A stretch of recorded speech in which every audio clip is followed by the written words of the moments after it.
Oh, hey. Sorry. You know how it is. Okay, let's dive in. Today, we're talking about a tool I call the hyperfocus filter. And look, if you've ever felt like you're just lost in a sea of information, kind of like you're drowning in data, then you are in exactly the right place. Right? Does this look familiar to you? You sit down to research one tiny thing, and what happens? 3 hours later, you finally look up, you've got 50 tabs open, and your brain feels like it's literally, physically vibrating. That's the moment your curiosity just flips over into total chaos. So what's actually happening here is something called information overload. And for some of us, especially those whose brains run a little faster, every single new piece of info feels just as urgent as the last.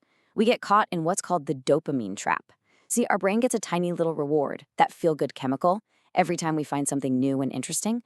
So what do? We just keep clicking, keep digging, chasing that next little hit until we're completely and utterly lost. And that's the frustrating cycle we get stuck in, right? It's like our brain doesn't have a built-in relevance filter. Every detail feels massively important, so we get stuck way down deep in the informational weeds. And by the time we actually find what we need, if we even find it at all, our most valuable resource, our mental energy, our focus, it's just gone, completely spent. But listen, here's the most crucial part. This is the big reframe. This is not a focus problem. It's not some kind of personal failure. It is a curiosity overload.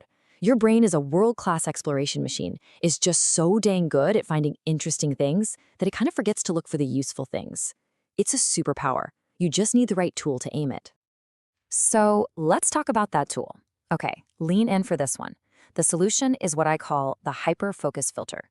And we're going to use AI, but not as some boring summary tool. No, we're going to use it as our own personal scout that we send ahead into the information jungle to protect our focus. Just think about the difference for a second. The old way, on the left, that's you trekking through that whole jungle yourself, wasting all your energy before you even get to the important part. But with the AI Scout, you preserve all that precious focus, and you get to go straight to the crucial 10%. And let's be super clear. The goal here is not to skip the work. It's about saving your unique brilliance, your best brain power, for the parts of the job that actually need you. Using a filter isn't lazy. It's being strategic with your most important asset, your executive function. Okay, so how do we actually build this thing? Let's get practical.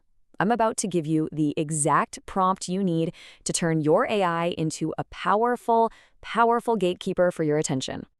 There it is. This is the cheat code. The mistake most of us make is asking an AI to just summarize this. It's way too vague. But this prompt, it's specific. It gives the AI a clear goal, a really strict limit, and it demands only the most relevant insights. So why is this so crazy effective? Well, first, you're giving the AI a mission. Second, you're telling it point blank to be a gatekeeper, ignore all the fluff. And third, and maybe most importantly, it turns that information fire hose into a manageable little drip, which stops your brain from grabbing onto some random distracting detail and running off with it. And this is what's happening behind the scenes. Your AI is expertly separating that vital 10%, the signal, from that overwhelming 90% of noise that usually traps us. It's literally pulling the treasure out of the jungle for you.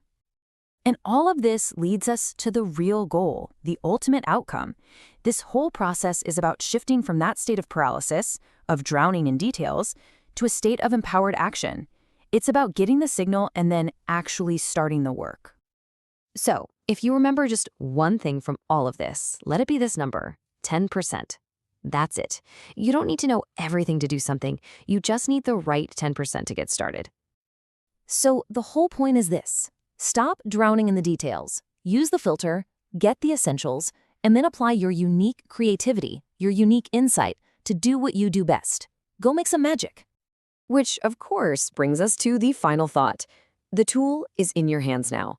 You have the filter. You have a way to protect your focus and get straight to the good stuff. So my question for you is, what magic will you make?